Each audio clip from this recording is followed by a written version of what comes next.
Hey, sweet. Uh, Book club meeting for book number 7, I guess, of the Republic. Um, Book number 7, super briefly for anyone watching the recording, is all about, well, I guess it's been like building up towards Socrates, Glaucon, Adeimantus, like all the interlocutors discussing some issues with how we come to understand and perceive things. They don't think, or like we're introduced with the whole theory of forms, and they come to the conclusion that something like a circle can never exist in this realm or this world. Only approximations of a circle, right? So like whenever your math teacher is drawing a square on the whiteboard, it's not actually a square. It's just like something similar to a square, and then the square, the actual square or the form of the square is like in some funky fourth dimension in this realm of forms, right? That's like what's kind of understood. Book number 7, they start talking about this cave, the allegory of the cave for Plato's cave, which is really commonly understood. It's probably something you'd come across in any type of intro to philosophy class. But very briefly, how it goes is that there are like imagine you're in some sort of dark cave. This is how he puts it. You're in a dark cave, a bunch of prisoners in there. You're all locked and like forced to look at one wall, like forced to look in one direction. And this cave is supposed to like represent the ignorance that we're all living in, this ignorance of the realm of forms. And the idea is that light is being shone onto that wall, and all you can see are these shadows, right? So all you ever know for your entire life, since you've been in this cave the whole time, is these shadows, these approximations, these like kind of uh mimicries of what's actually going on, and you come to and as a prisoner you kind of come to accept these as truths. You come to accept these shadows as like what actually is. And then finally, the next step in this whole allegory of the cave is like the escape, right? So like somehow you break these chains, you end up being able to turn around and exit this cave, and that's kind of like the philosopher's job. It's to get out there, get outside of the cave, and then understand the real world that's out there, what's actually going on, and then with that understanding, with the distinction between reality and appearances, right? So like real stuff versus the shadow of stuff, you can become a good philosopher, and then good philosophers end up going back into the cave and trying to convince all the other prisoners, hey, you're just looking at shadows, relax, man. This isn't the real world. Come out, come take the Matrix blue pill or however that thing goes. And then that's often met with a lot of resistance by people. People don't want to understand the truth. They don't want to understand the forms. They're comfortable with the way things appear to be, with like the shadows of the world. And that's kind of where book 7 kind of starts off. I guess he also talks a little bit about education, the role of education for this type of philosopher king should be super rigorous. It shouldn't be about like teaching facts or anything like that. It should be gearing the little philosopher dude and his whole being to seek for truth, to understand forms, all that type of stuff. So not type of like reciting facts and like memorizing stuff. Just being a wise guy, and that's basically kind of what book 7's all about. Recording. Hi, Lil. How you doing? But yeah, uh, Hi, boys. How are you? tired. Yeah. Yeah, me too. I just got back to Ann Arbor. Are you ready to escape the cave, Lil? Yeah, I'm ready. Lead me out. Alright, I'm implying here that I'm the philosopher then. Take our hands and lead us, um, Corey. alright, well, to go a little bit deeper into the cave, um, analogy, I think we should kind of talk about the symbolism of what exactly these shadows are. These shadows are just imitations of us, right? Of the people in the cave. Um, it's an imitation of, I guess, reality. Because if you guys remember from book 6, you had the sun analogy. Or was that book 6 or book 5? Anyways, earlier in the Republic, there was the sun analogy. And I think this kind of plays hand in hand with it, that once we escape the cave, we can see the light. Um, in many different places in the Republic, we see that the light is kind of like this sort of knowledge, or the sun itself is this form, right? And so the philosopher who ends up leaving the cave is the one who can finally see the good itself, right? Because that's what the sun is. And once you see the good, you can see what all other forms are actually good for. Um, and I like to think of, as Chris said, that the cave just symbolizes this physical world of appearances. This world that constantly changes, appearances are constantly changing. Our physical world is constantly changing. If anyone who's familiar with atoms, they don't stop moving ever. Sometimes they get really close, but nothing ever stops changing. Except for Plato, knowledge itself is unchanging completely, because if knowledge was changed, how could we ever grasp it, right? It's always going to be moving. And Plato's arguing here that sensory experience alone can't provide true knowledge, and so that's why we must engage with the world outside the cave, right? Where the light is. When we engage with that, we engage with the forms, and these underlie the visible world, which is what the common man or the chained prisoner can see. So I think it's really interesting at the end of the Allegory of the Cave, where the enlightened prisoner is compelled to return to the cave, because it's not this idea of when you escape prison, if you've ever escaped prison, not me, if you've escaped prison, you don't want to go back. You want to get as far as possible from it. But the philosopher, or what is symbolized usually as the philosopher, is this person who wants to go and help people and show them, hey, you actually don't know what you think you know. And this sounds a lot like Socrates, right? Like, Socrates obviously knows for a fact that he doesn't know. That's kind of what makes his Socratic ignorance to be a thing. But Socrates does want to show people that what they think that they know isn't truly knowledge. So it's interesting that the philosophers met with hostility, but it also makes sense because people don't like being told that they're ignorant. People don't like being told that everything they've known their entire lives is actually false. Or maybe not false, but in between this truth and false. It's just everything you've known so far is opinion. And you can see how that becomes a little bit problematic for some people, right? And that's why I guess the philosopher is always met with hostility. But think about how that is in the real world. Like, when you told your parents that you guys wanted to be philosophy majors, what happened? They applauded. They bowed down. Happily. Exactly. They hung up on me. Yeah, they put a little participation trophy on your bed, right? And so I think this actually still does hold today. Like, it seems that our curriculum doesn't want to, or like, how do I say this? The Department of Education, for example, everyone hates supposedly. They get you ready for a life of working, right? They don't get you ready for a life of thinking. And so it seems like it could be a partial reason as why when you try to help people out of their shell or out of the cave, right, you're met with hostility. Chris, I saw you were about to say something. Yeah, I also think one of the tricky thing, like why there's so much hostility when someone is told otherwise. It's because like everyone does it, even like amongst these prisoners. I'm sure they bicker amongst what is true to each other. It's like, no, the shadow's a duck. No, the shadow's a rabbit, and they keep going on. And they bicker amongst themselves. So like, a philosopher steps in, or for all that they know, just another dude steps into the room and says, "No, guys, I actually know what it is."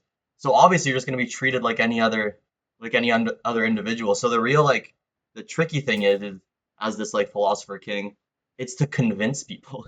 And unfortunately, that'll get into the realm of sophism. Right? That just gets into the realm of trying to be as persuasive as possible and like be nice talking and convince them, that you know what's going on versus the prisoner next to them. I think that's why it's often met with so much hostility. And it's a bit of a paradox because Socrates doesn't like these sophists very much.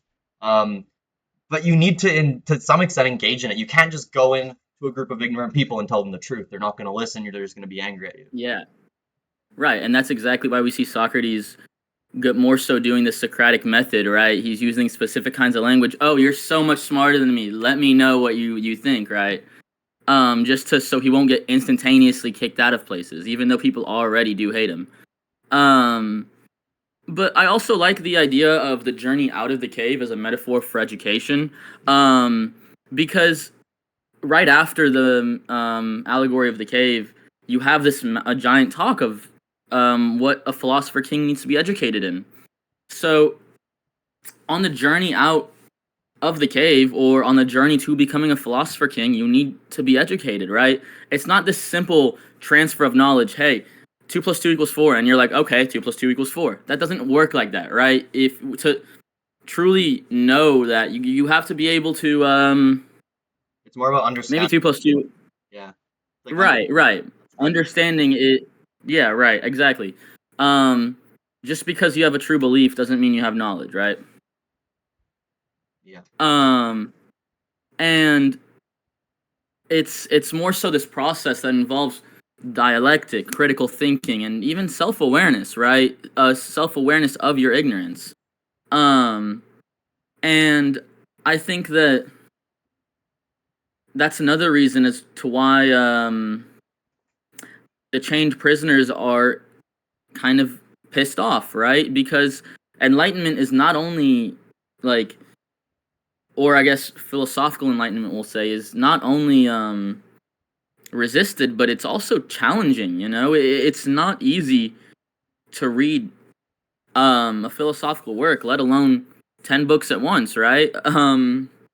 So you see why these prisoners get kind of angry with the philosopher. The Euthyphro is a perfect example. The Euthyphro is just like, listen, Socrates, just fuck off by the end of it. And it's I think it also reflects the human like reluctance to abandon their own entrenched beliefs and to accept new ideas, right? It's suggesting that ignorance is kind of stemming from this sort of fear of unknown things, this sort of attachment also to familiarity, right? You want to stay with what you're familiar with. And for somebody to tell you, hey, everything you're familiar with is not knowledge at all. You don't know anything. That's hard. I think the escape is pretty interesting because like if you've ever been in most caves, they're not as simple like the way it's drawn in like the images. It's not like, okay, cool, there's like an entrance over here and then a projector on the wall and then an easy exit out. It's just like a real Right. funky like loop-de-loop and like there's like trenches and whatever. And Yeah. then you also have like some areas where light can make its way in, so maybe you think, you finally got out of there when really you probably didn't. And obviously the philosopher will get out of there or know he's out of there through his capacity to reason, because that's like the only way to kind of grasp at these forms. But I'm kind of curious, like I'm trying to wonder what ways we, or just like people in general, will oftentimes think they have a grasp of the forms when they actually maybe don't, right? So like when people think that they understand how everything works, but maybe they don't, and how to like yeah, it's through reason, right?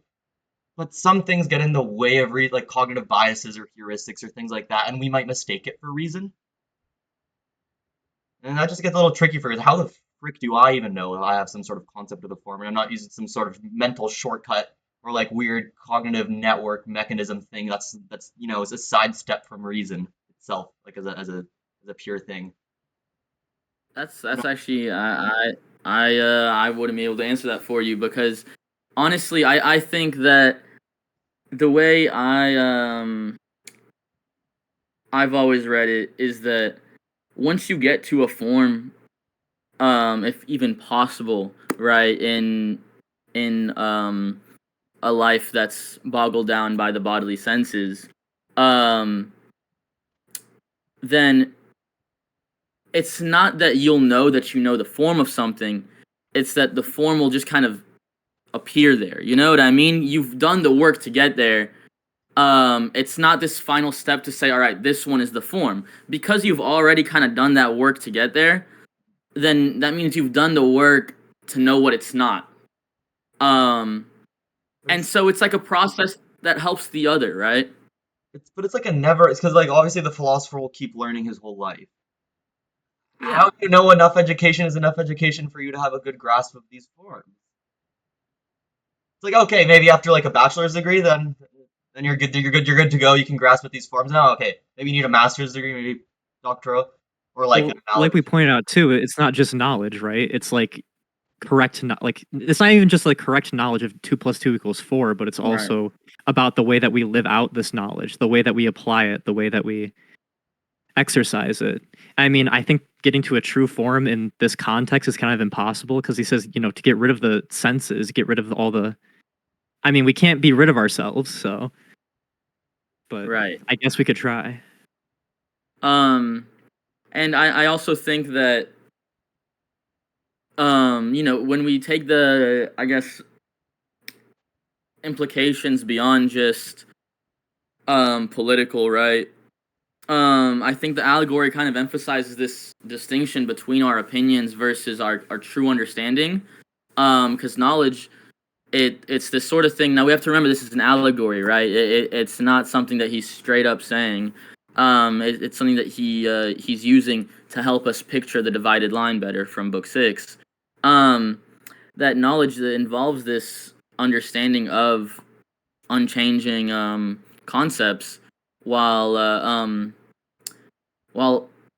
you know, opinion is more so about the mutable world of appearances. So knowledge has to transcend this world of appearances, and it posits that the material world is just a shadow of a higher unchanging reality. So it's not that the philosopher quite literally physically goes out and grabs the forms or knowledge. They do that with reason, with thinking, right? It has nothing to do with actually walking and getting to a form, because forms aren't physical. We can't. It's not about the walk, right? So like I'm looking at this Rubik's cube right now, and my reason tells me, or like I can say that I understand to some extent that when I move this, it's like one square kind of shifting in one direction, right? But I figured out after like breaking one of them or like whatever that really it's not a cube on the inside. It's like a weird sphere thing with a bunch of like funky things out. But from Plato's perspective, or like from what he's kind of calling um this true knowledge to be, or this true understanding to be, it's like how can I know that I have this reason? It's just super tricky to me because it makes so much intuitive, logical sense. It's like 2 + 2 = 4. That when I shift this rectangle, it's a rectangle moving, and not like a little sphere poking out and doing other funky things. Like 2 + 2, I understand it completely to be 4. You have like 2 units, add another 2 units, but I don't know if that's the foundational understanding, right? Like an absolute abstract comprehension of addition. I have a really good heuristic of it. I have a really good it always works, so it's like susceptible to like induction kind of. Like it's always worked, just like logic, but I don't know. It's uncomfortable for me to say that like I wholly can understand it and then say that that is reason. Well, you have to understand also that here reason is a way to get to understanding. It's not necessarily that reason is the forms, right? Because you know, Plato says earlier in Book 6 that something like geometry, arithmetic, mathematics, they can be both used in the material world and the world of the forms. So they're closer to the world of the forms, but it's not the form itself, right? Because I think that it's like this in mathematics between, right? they are the form themselves. Once they turn into like engineering or physics or stuff like that, then no longer. are they pure mathematics? But pure mathematics, I think Plato would say, is is the form, and we're able to access it through reason. It's like one of the most uh, direct. Not quite. Not in book 6. Hmm? Where are you In talking? book 6, he goes over geometry as a perfect example, how it can be used both pure and what's it called? Because I Both understand pure like and material. it can be applied in the real world, and then no longer is it a type of form. But before it's applied in the real world, like before you draw that triangle, just having an understanding of a triangle, that is a form, right? And we can mess around with it in our heads. But it's just that at any second when we try and like draw a triangle, create a triangle, mess around with a real world triangle, then no longer is it a form. Right. So no, but I think that the way that we should understand it, and I could be wrong here, is that the reason we think that when we do geometry that it's purely correct is because we test it in the real world, right? To affirm it, right? No, that's how we come to opinions and beliefs, but not how we come to like that's just like Hume's empiricism, right? That's what he would say. That's how we come to understand things, just by observation and trying things and implementing them in the real world. I think Plato would say that we have this grasp of geometry not because we've tried it in the real world or because pyramids stand up and they're strong or whatever. It's just because we have a ability to like access it somehow with uh with our faculty of reasoning. I I've always, when I was being taught it and when I was reading it, always viewed mathematics as this kind of perfect in between. The section that um, I think or if you wanted to reread, Mm-hmm. is 510D to 511E. And so it's like it has a share in the truth, right? But it's not specifically forms. We get to the forms, and then we get away from them, then we get back to them. So it's it's like an interesting hop to, and then hop away, then hop back to, right?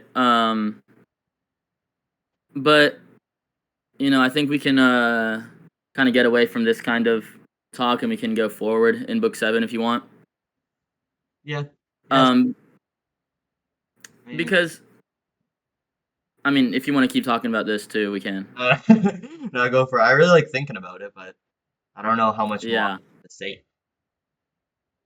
I I mean, will aren't say, forms just abstraction? Like, it's just like the ultimate form of abstraction, because abstraction, by definition, is removing all the sensory, emotion, all that type of stuff.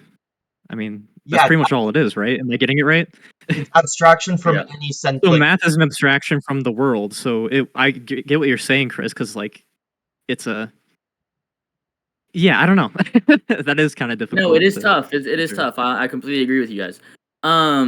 But right before we move on to Allegory of the Cave, I recently read this interesting paper on like a really really modern reading of the Allegory, and it was about technology. And so I'll give you like a little synopsis, right? It's like in the digital age, the cave shadows can symbolize distorted realities perpetuated by media, by misinformation, by algorithms, right? And so the allegory almost calls to critically evaluate information sources and actually seek the truth, right? And I really like that because it's kind of telling us to get away from cultural conditioning and cognitive biases in these sort of caves of our limited understanding, right? And breaking free requires this sort of openness to new perspectives, requires self-perception or self-reflection. Damn. And so I think this sort of emphasis on education as a means of achieving the sort of enlightenment almost resonates with modern calls for critical thinking and ethical reasoning, right? And so I really like that reading, honestly. no, it's cool. Yeah, it's a good like modern take, I guess, or like modern example of this allegory. That's cool. I'm just like I'm torn between two sides. Like on one hand, I don't know if we can ever escape this cave. We can never escape our biases. We can never escape any type of sensory input. We can't escape it. So I don't know if we can actually access these forms, right? Then on the other hand, it's like, oh, wait a second. We have the ability to abstractly think about maths and geometry, which are like the hardest versions of the forms for Plato. That's whenever he uses like arithmetic or geometry, he's trying to like slam dunk on anyone else talking about any other type of, like true thing because it's like the most accessible, the most obvious type of form we can like interact with or reach with a reason. So I'm like torn between the two things. Like, can we ever get out of this cave or know that we're ever out of this cave because caves are complicated and whatever. No one thinks. You ask anyone, do you critically evaluate the stuff you read and consume? Obviously, yeah. No one's gonna say they're ignorant. Everyone thinks they know what's going on. Right, and I see what you're saying, and I mean it brings up a lot of good challenges, right? In Plato's model, I know that a lot of people have argued that Plato's model is just elitist, right? It privileges a philosopher's knowledge over other kinds of ways of knowing, right? You're sort of alienating like this emotional wisdom or experiential wisdom just for anybody who can practice dialectic. Or it also seems that this emphasis on unchanging and transcendent forms has been casted out as this something overly abstract and disconnected from empiricism, and that was your big critique about it, right? Because I mean, we can take modern science as an example that it definitely prioritizes observable phenomena over metaphysics, right? Yeah. There's no reason for the astrophysicist to go read Kant, right? Nobody cares about that. They're over here actually looking at the stars, right? And doing a lot more math than I could ever dream of. And so I think that it's we should give it a little bit lighter of a reading than something like a literalist reading or even a semi-literal reading. And just kind of take it as to be telling us like, hey, let's question our perceptions, let's seek higher end truths, right? And confront this discomfort of enlightenment, right? And you know, within that we see the transformative power of education and the even responsibilities of those who achieve knowledge, right? I think it speaks to this sort of ideas, and this might be because of how society works, but 90 to 95% of people who get PhDs in philosophy go right back into being a professor, right? They want to help others achieve what they have, right? And it's sort of this idea that the philosopher goes back down to help others achieve. Because you know, when you become a philosophy professor, you're not just teaching higher level classes to people who are going to be philosophers. 95% of the people who are professors are teaching intro level classes from people who don't even care about philosophy, because that's just what the curriculum tells you to do. And it might just be a pyramid scheme. That is a pyramid scheme. Not maybe. Not maybe. I mean, isn't he in the end trying to just help people separate the wheat from the chaff? Like, it's not even just about recognizing 2 + 2 = 4, but it's about the ability to even reach that conclusion, right? I mean, he's trying to train this critical process. So, at least that's how I see it. I think that is also true, and that probably gets us into the next part of book 7, right? How the stages of education exist for the philosopher, right? It's you know, at first, the philosopher or the would-be philosopher king has to engage in physical training, right? He needs bodily health and he needs to maintain a sort of discipline, right? You want anybody who's going to be ruling to be healthy and to be disciplined, right? Those, if you don't have a disciplined ruler, a lot of fuck shit can happen, right? And then after that, he says that the what's it called? He says that the would-be philosopher king should learn music and literature to shape their own character and to instill virtues like harmony and moderation. Because we remembered earlier in the Republic, moderation was a really, really, really big part of the tripartite soul, right? You want to moderate those appetitive pleasures and moderate your thumos, which is this more spirited side of the soul, to allow for reason to kind of take charge. And it's right after the music and literature, which teaches your harmony and moderation, you have mathematics, which is a preparation for abstract thinking. This is what we were getting into earlier, right? Because you can both use it as abstract and in the physical world, then it prepares you to engage with something that's only abstract. And so after mathematics, like geometry, arithmetic, whatnot, you have to teach the would-be philosopher king dialectics. Now, this is the this is like the end of your studies, right? This is the pinnacle of education. It teaches individuals to reason with and about the ultimate truths of existence, the forms, right? So this curriculum of Plato's, it highlights arithmetic for understanding abstract relationships. It highlights geometry to grasp spatial reasoning, spatiotemporal reasoning, and eternal truths, because geometry goes hand in hand with both. It studies astronomy to understand the order of the cosmos, because not pyramid. I read pyramid scheme and I said pyramid. I meant Plato. Plato thinks that just as much as it seems like our body, it's so mechanical, it must have a creator. The cosmos, he says, it's so ordered, it's beautiful. It must have this sort of demiurge, which he calls a creator god, kind of. Or that's kind of what inspired Christian readers or early Christians to kind of talk about there's this sort of creator god, right? It was a different The Gnostics, yeah, or the Valentinians, Sethians. There was a bunch of groups that took it up. Right.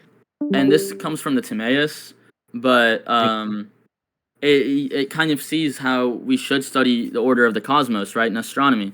Then he also wants you to understand harmonics, right, to understand principles of proportion.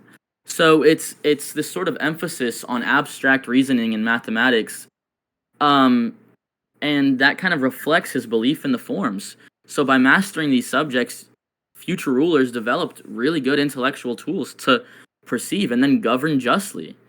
And I think that he really goes in depth on this sort of education route, which also explains the philosopher going out of the cave, right? That you need a bunch of work to get out of that cave. I think it's really cool. 'Cause like if you think about it, the way the education system is set up from bottom to top, so at the end of any type of education, it's the PhD, right? The doctor of philosophy, and it's that for like a reason, right? And I think it comes back to this concept of dialectic, because what is a PhD? It's a dissertation and a defense. It's a discussion. You need to like defend a point, but with words, right? You need to be speaking it. It's not just like an assignment you hand in, right? You're challenged by a bunch of other big philosophers, right? And then you need to engage in dialectic. We start off with geometry, maths, and like primary, secondary, all that stuff. We learn these like little tools to do abstract thinking, critical thinking. You get into your undergrad, you figure out how to kind of speak and engage with it. And then finally, at the end of the day, like just like in the book at the very end of that chapter, it's the dialectic. It's that type of stuff that you engage No, absolutely. in. I think it's pretty cool that we've still like hung on to that same process that he's talking about to this day. Yeah, very definitely. You don't learn stuff like astronomy. You don't learn stuff like high end geometry and higher end like arithmetic until later, right?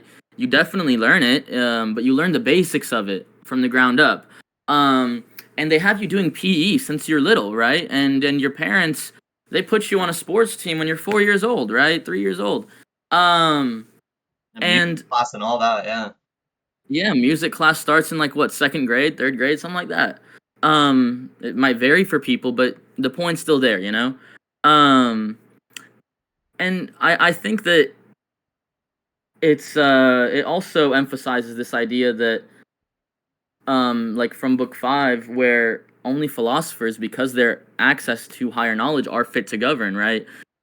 This governance is this moral duty to them. It's not this something that they want to do, but they see it as a moral duty. It's not this sort of, hey, I'm better than you, so I'm gonna rule. No, it's quite literally this, I would like to keep studying, but I see that the only way we'll have an efficient and best society is when I'm in power.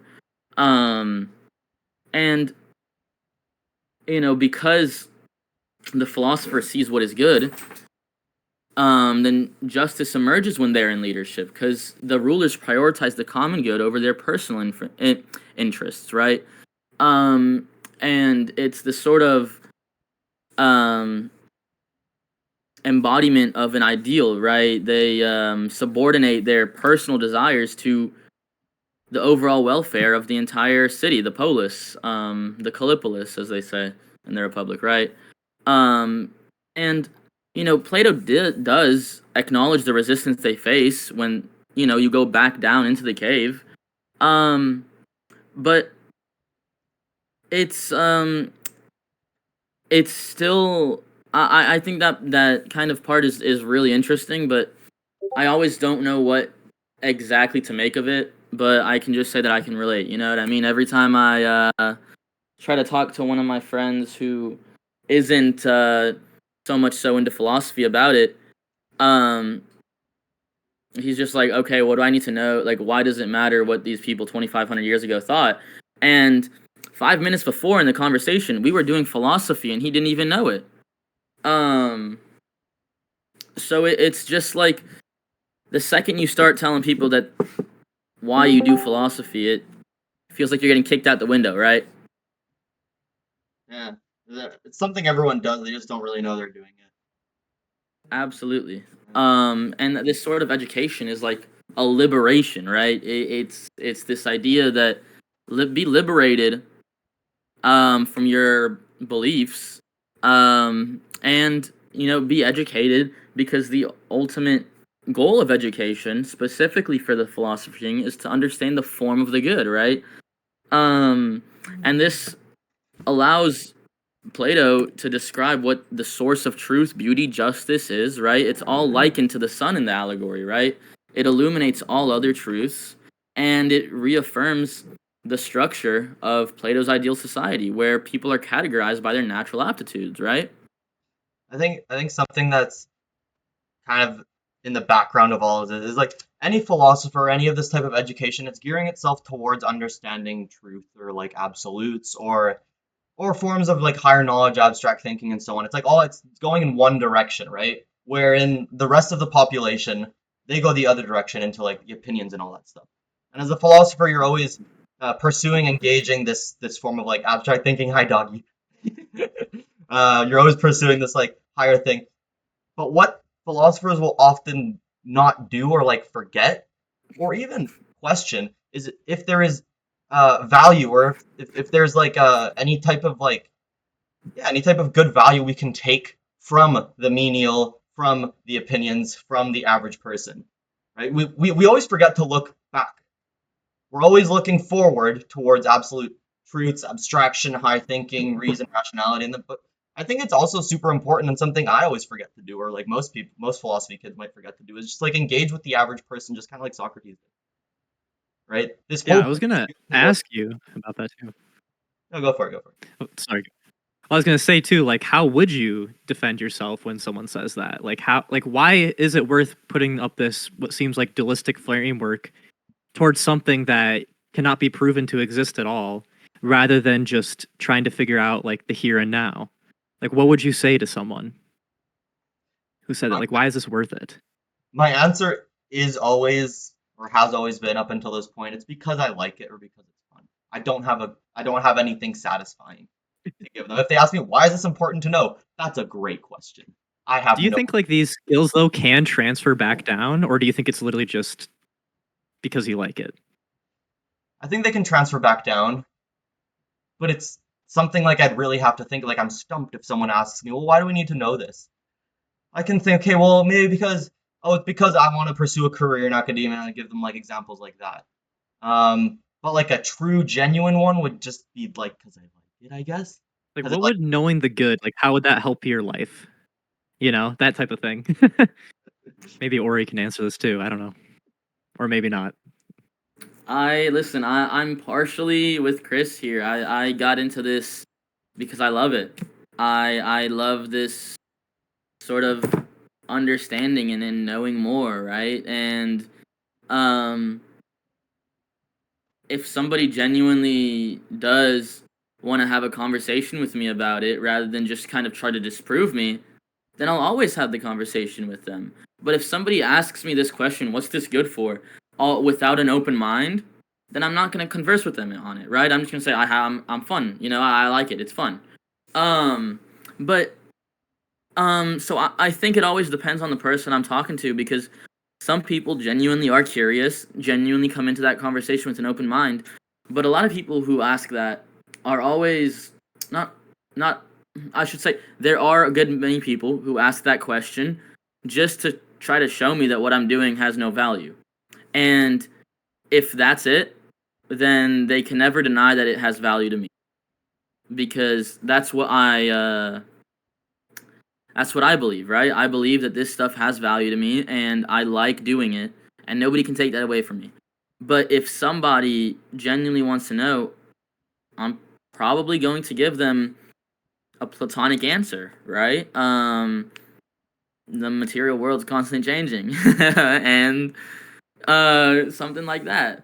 And it might be tweaked a bit because I'm not 100% on the Republic boat, but I still do think that it genuinely, it's first led by my love of wisdom, right? As we saw, like the philosopher, even if they're not a philosopher yet, is is going to love all of wisdom. You know what I mean? They're not going to love just arithmetic, right? The mathematician might just love mathematics, all of mathematics, but the philosopher is going to love all of wisdom.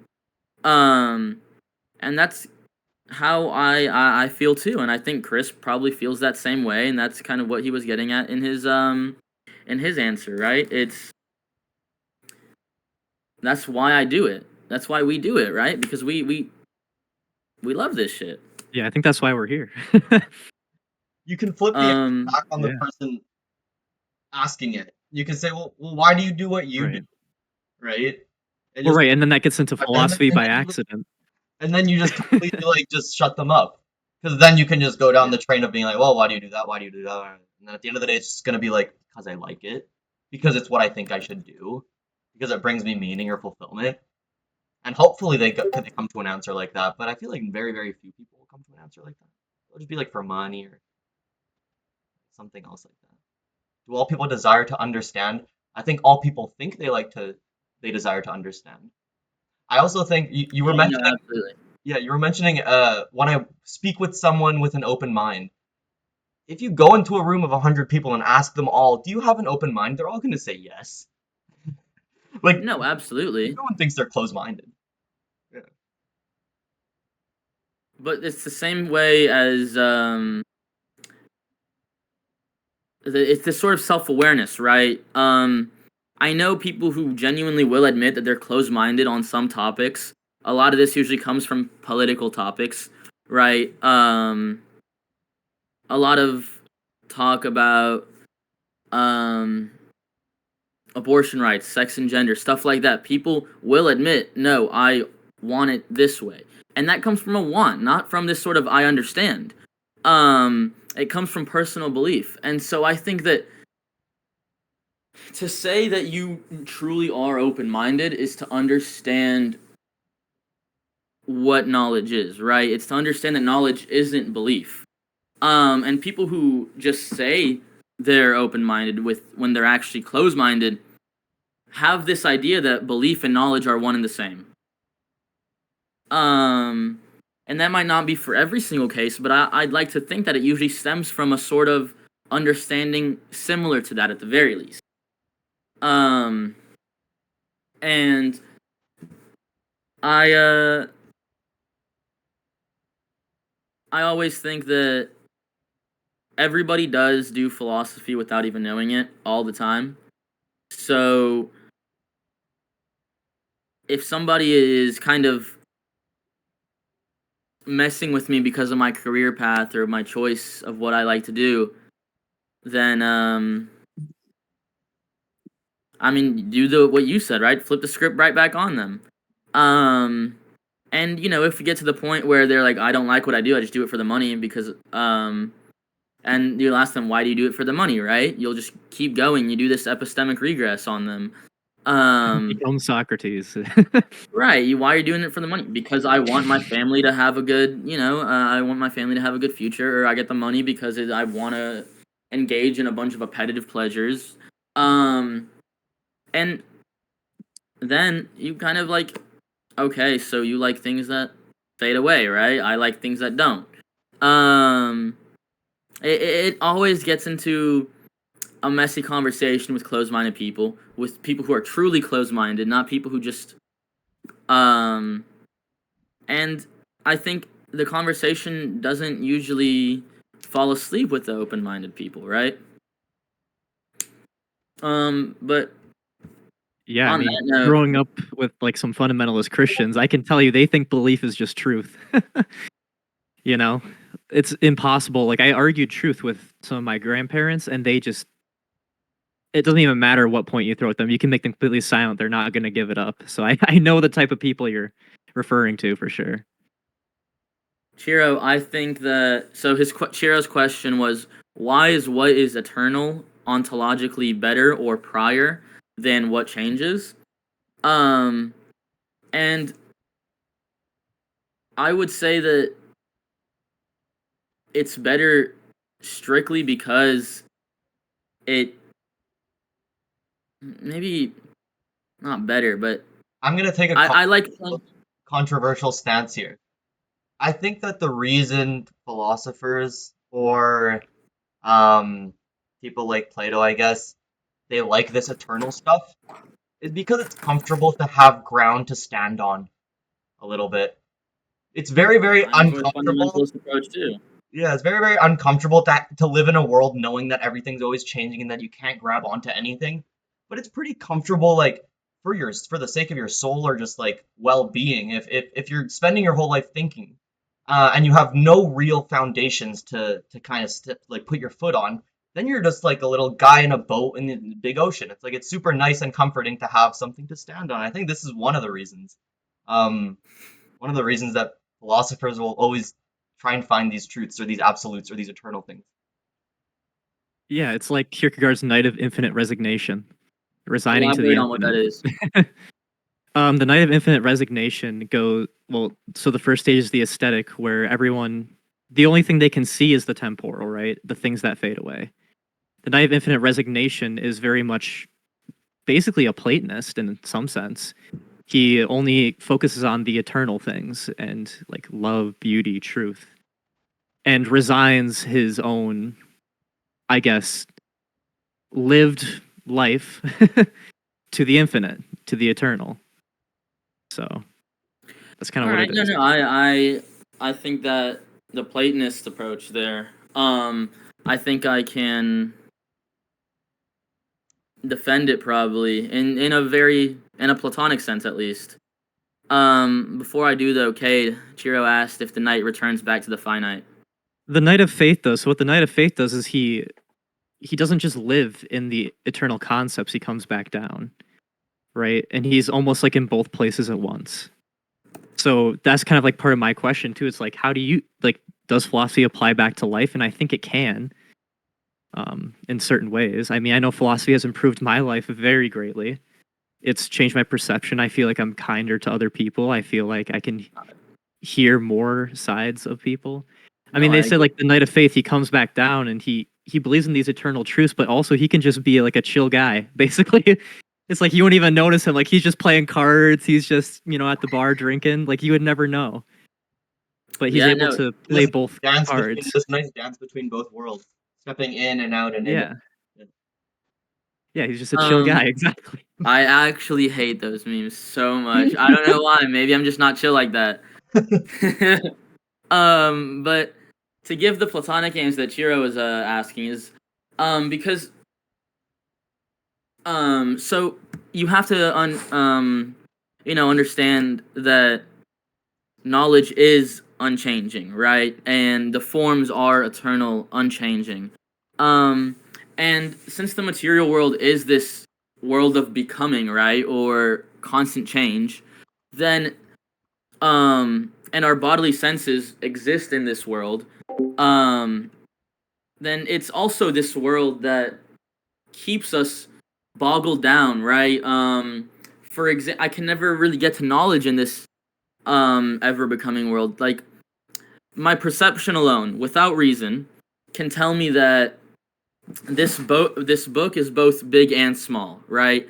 But I'm not gonna figure out why until I reason with it. But this book is smaller than I am, but it's bigger than my keys. So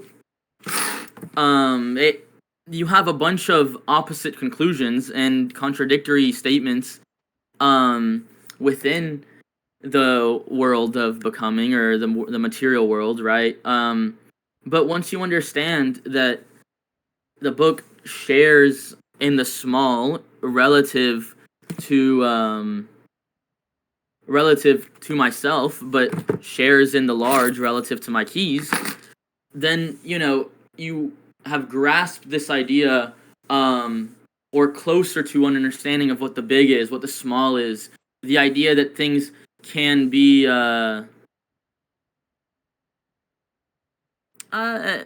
is it I wouldn't say it's an attempt to smooth over contradictions. It's more so because contradictions, I feel like, are, or should be argued as, inherently bad things, right? I think that it's almost not evil, right? But to use a over the top word, it's like evil to disagree about important subjects, right? I think that in a perfect world, right, or we want to get as close as we can to a perfect world, and by doing that, we have to assume objectivity, and if not assume objectivity, somehow show that the objective is. I think another, like, to add on to that a tiny bit, another good answer to why Plato prefers the eternal over the transient, well, would be one, because his whole project is like a metaphysical statement on the nature of reality, and understanding the nature of reality is good for him. But also because by understanding the eternal, we can understand the form of good. And then if we can understand the form of good, which is morally superior to all the other instantiations we see in day to day, then we're on the right track, right? If we can achieve moral superiority through the understanding the form of good, which is eternal, then we're on the right track as like a human species, as people. And that's probably why, to some extent, he would prefer eternal things over non-eternal things, because within the eternal things there are things like form of good, and form of good are morally superior, I think.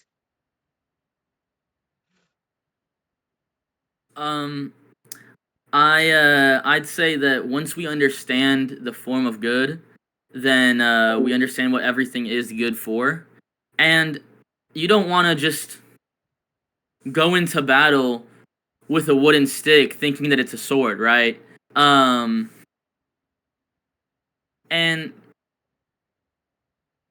hold on.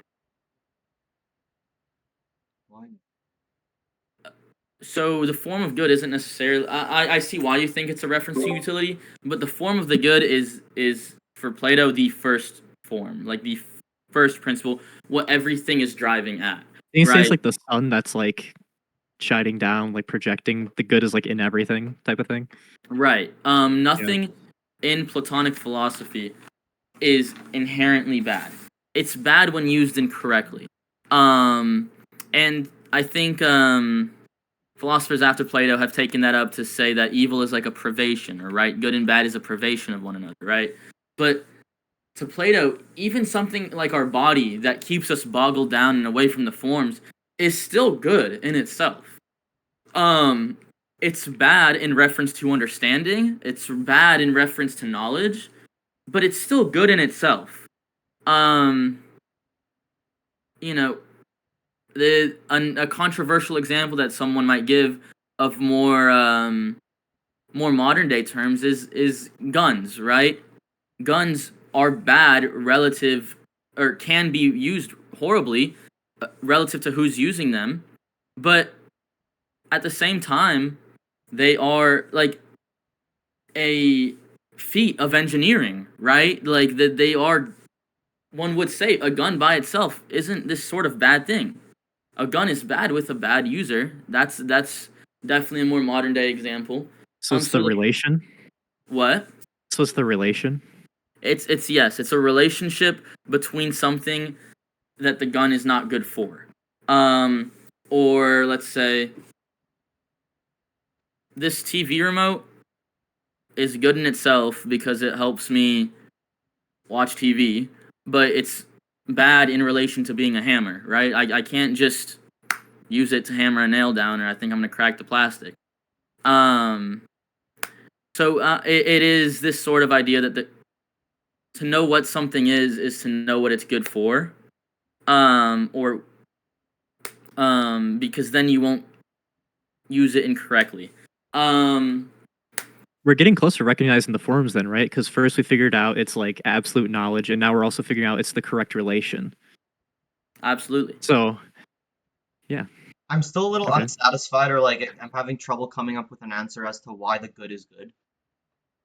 I mean, I also kind of just completely disagree with Plato on a lot of these, but The good is good in virtue of I itself. like it.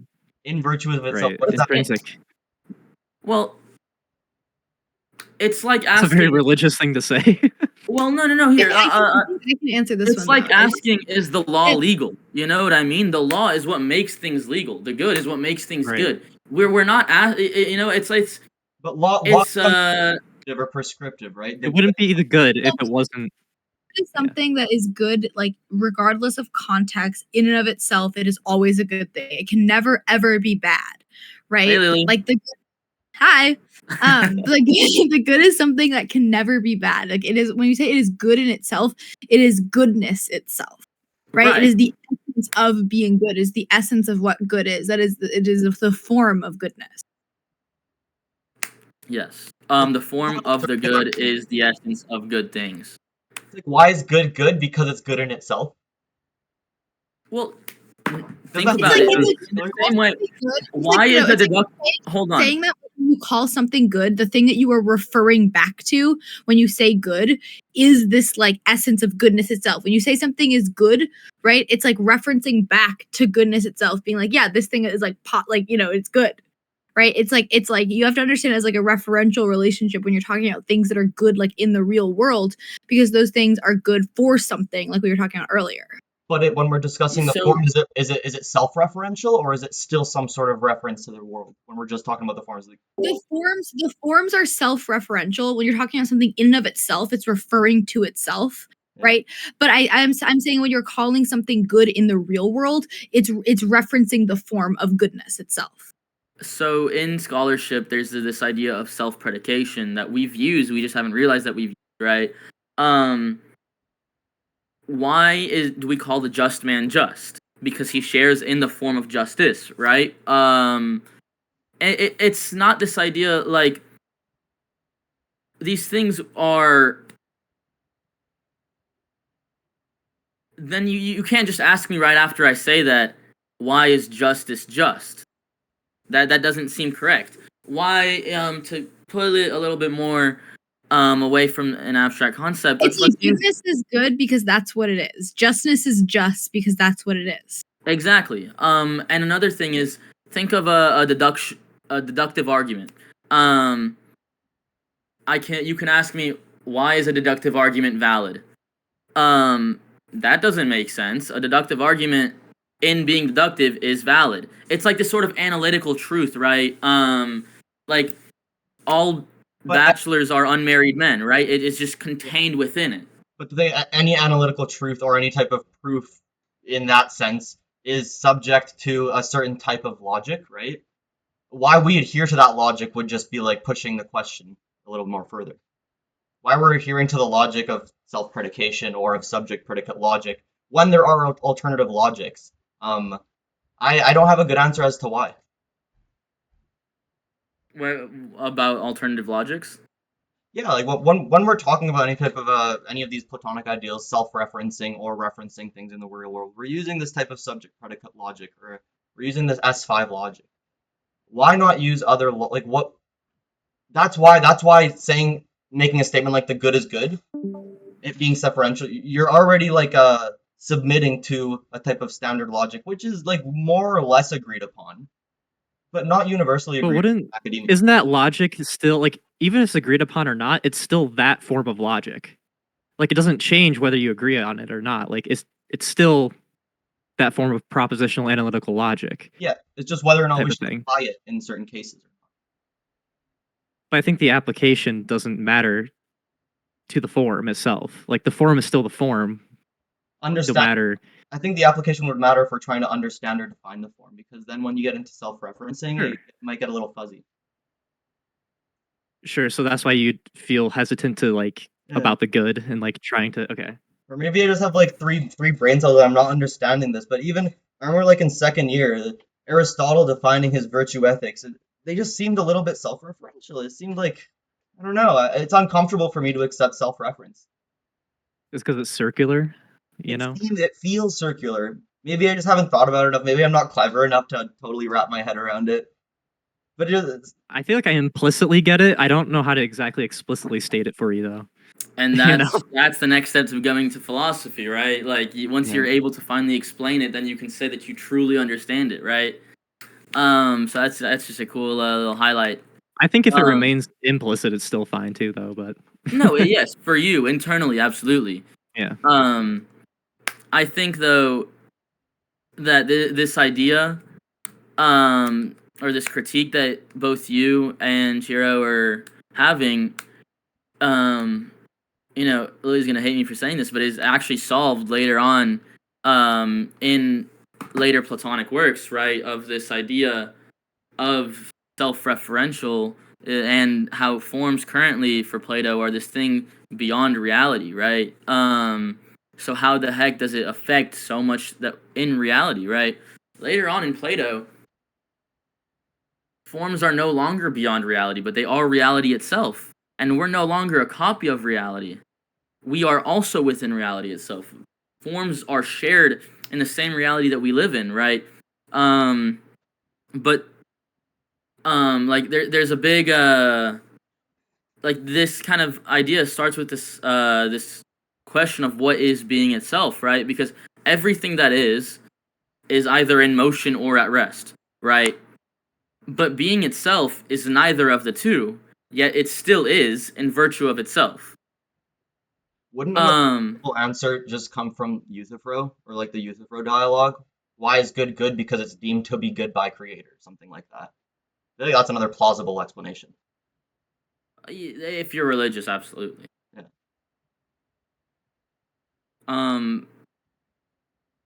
But I think we all need to sit with this sort of question for a little bit longer, and if you don't want, we can finally move on to book 8. I'm on a bit of a I just have more. yeah. I might need to bounce, so I don't think I can hang out for too much longer. But I guess we can just save book 8, 9, and 10, or 8 and 9 for next discussion. I would like to start a new book because I'm getting like a lot of messages of people that want to join but like do different books, obviously. So I want to give them a shot or a chance to kind of join in. But also I like the Republic a lot, so like I want to spend more time on it. But yeah, I think I'm gonna rock and roll now. You guys are welcome to just hang out and talk amongst yourselves, but I'll end the recording here. But super good fun. Thank you for enlightening my pea brain. All right, I'll see you guys. Yeah.